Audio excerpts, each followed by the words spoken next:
Random facts میں خوش آمدید دوستوں، اگر آپ یہ سمجھتے ہیں کہ پوری دنیا میں دبلی پتلی، گوری اور بڑی آنکھوں والی لڑکیاں خوبصورت سمجھی جاتی ہیں تو یقیناً آپ غلط ہیں، کیونکہ حسن کی تعریف پوری دنیا میں مختلف ہے۔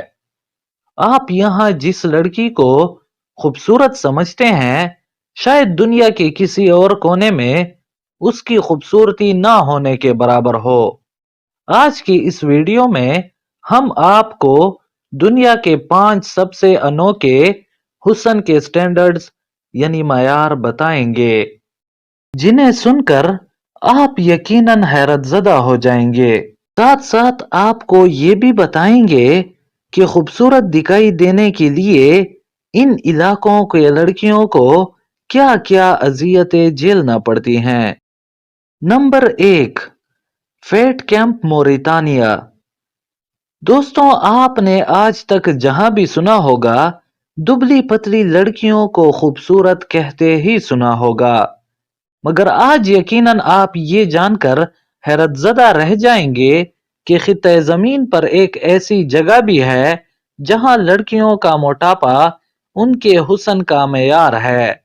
جی ہاں، مغربی افریقی ملک موریتانیا میں موٹاپا معیار حسن تصور کیا جاتا ہے، اور لڑکیوں کو شادی کے لیے تیار کرنے کے لیے یعنی موٹا کرنے کے لیے باقاعدہ کیمپس میں بھیجا جاتا ہے۔ ان کیمپوں میں انہیں روزانہ 16,000 سے زائد کیلوریز دی جاتی ہیں، جو کہ کسی مرد باڈی بلڈر کے مقابلے میں 4 گنا زیادہ خوراک ہے۔ بیٹیوں کو پیدا ہوتی ہی زیادہ غذا دی جاتی ہے، اور 7 سے 14 برس کی لڑکیوں کو کیمپ میں بھیج دیا جاتا ہے، جہاں انہیں بھاری اور ٹھوس غذائیں کھلائی جاتی ہیں، جیسے کہ لیٹرز کے حساب سے بکری کا دودھ، چکنائی میں پکے کانے اور خاص اجزاء سے تیار کیے جانے والے پکوان۔ اور ستم بالائے ستم یہ کہ اگر کوئی لڑکی اتنی زیادہ مقدار میں خوراک کھانے سے انکار کرے تو اسے باقاعدہ ڈرایا اور بعض صورتوں میں مارا بھی جاتا ہے، یہاں تک کہ انہیں بھوک بڑھانے کی دوائیاں بھی دی جاتی ہیں۔ دوستوں، یہاں جو لڑکی جتنی زیادہ موٹی ہوگی، لڑکے کے نزدیک وہ شادی کے لیے اتنی ہی موزوں اور خوبصورت ہوگی۔ نمبر 2، گردن میانمار۔ دوستوں، تصویر میں نظر آنے والی یہ خواتین جن کی گردنوں میں لوہے کی تاروں جیسا کچھ دکھتا ہے، ان کا تعلق میانمار کے ایک خاص قبیلے سے ہے، جو کہ اپنی منفرد پہچان اور صدیوں سے جاری روایت کو برقرار رکھتے ہوئے لمبی گردن والے اس رواج کو اپنائے ہوئے ہیں۔ میانمار کے اس قبیلے کا نام کیان قبیلہ ہے۔ یہاں کی روایات کے مطابق جس لڑکی کی گردن جتنی زیادہ لمبی ہوگی وہ اتنی ہی حسین ہوگی۔ اس لمبی گردن کے حصول کے لیے شروع کی جانے والی جدوجہد 5 برس کی عمر سے شروع ہو جاتی ہے، جس میں گردن کے گرد پیتل کی انگوٹھی نما لمبی تاریں ڈالی جاتی ہیں۔ جب تاریں چوٹی پڑنے لگے تو بڑی تاریں ڈال کر انہیں بدل دیا جاتا ہے۔ اس قبیلے کی عورتیں خوبصورتی کی جو قیمت چکاتی ہیں وہ یقیناً ناقابل یقین ہے۔ نمبر 3، ٹاموکو نیوزی لینڈ۔ دوستوں، آپ نے اکثر لوگوں کو اپنے جسم کے مختلف حصوں پہ ٹیٹو بنواتے دیکھا ہی ہوگا۔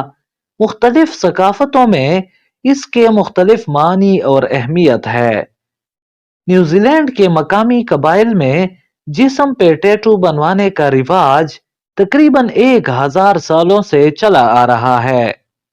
ان مستقل نشانوں کو مقامی لوگ ٹاموکو کے نام سے پکارتے ہیں، جن کی خاصیت یہ ہے کہ انہیں سیاہ یا پھر نیلے رنگ سے چندواتے ہیں۔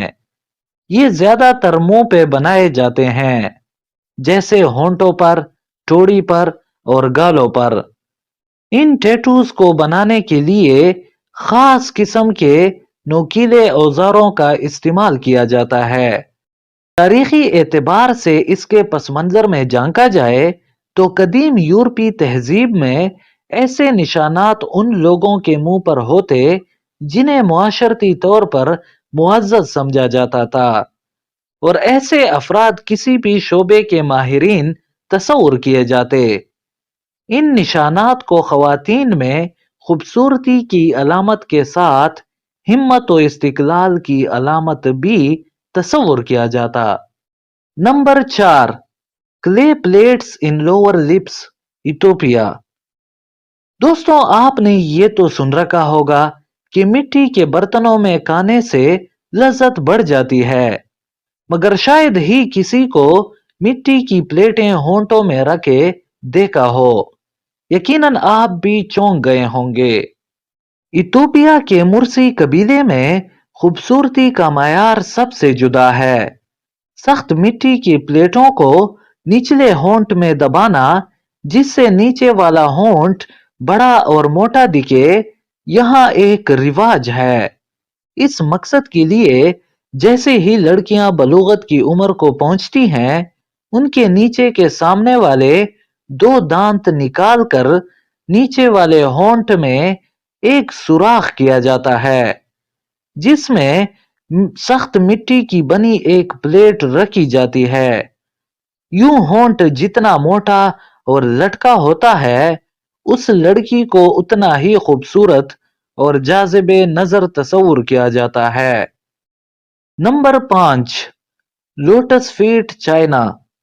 دوستوں، کنول کے پھول کی خوبصورتی کے بارے میں تو آپ نے سن رکھا ہوگا، مگر کنول کے پھول کی مانند پاؤں کو خوبصورتی کا معیار قرار دینے کے رواج سے آپ یقیناً ناواقف ہوں گے۔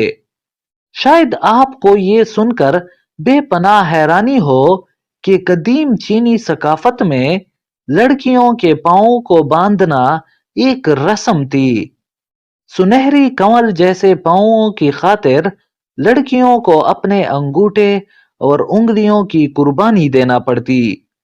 اچھے رشتوں کی امید پر چکائی جانے والی یہ قیمت در حقیقت بہت بھاری تھی۔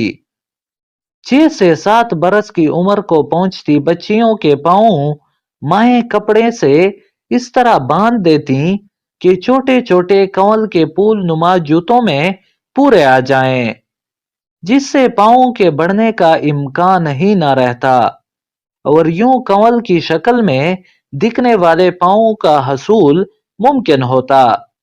گو کہ اس حوالے سے متضاد رائے بھی پائی جاتی ہے کہ یہ روایت ایک خوبصورت جھانسے کے سوا کچھ نہ تھی، جس سے خواتین کو گھروں تک محدود کر دیا جاتا اور ان سے کام لیا جاتا۔ دوستوں، وجوہات چاہے جو بھی ہوں، لیکن در حقیقت یہ ایک تکلیف دہ عمل تھا، جس پر بالآخر چینی حکومت نے 1940 میں پابندی عائد کر دی۔ لیکن اس کے باوجود چین کے کئی دیہاتوں میں ابھی تک یہ رواج جاری ہے، جس کے مطابق چھوٹے پاؤں اعلیٰ حیثیت و مرتبے اور خوبصورتی کی علامت ہیں۔ دوستوں، حسن کے ان سٹینڈرڈز کے بارے میں آپ کے کیا خیالات ہیں؟ اس کے علاوہ ان میں سے کون سا سٹینڈرڈ آپ کو سب سے زیادہ انوکھا اور عجیب و غریب لگا؟ کمنٹس میں ہمیں ضرور بتائیے۔ اس طرح کے مزید انفارمیٹیو ویڈیوز کے لیے ہمارے اس چینل کو سبسکرائب کریں۔ شکریہ۔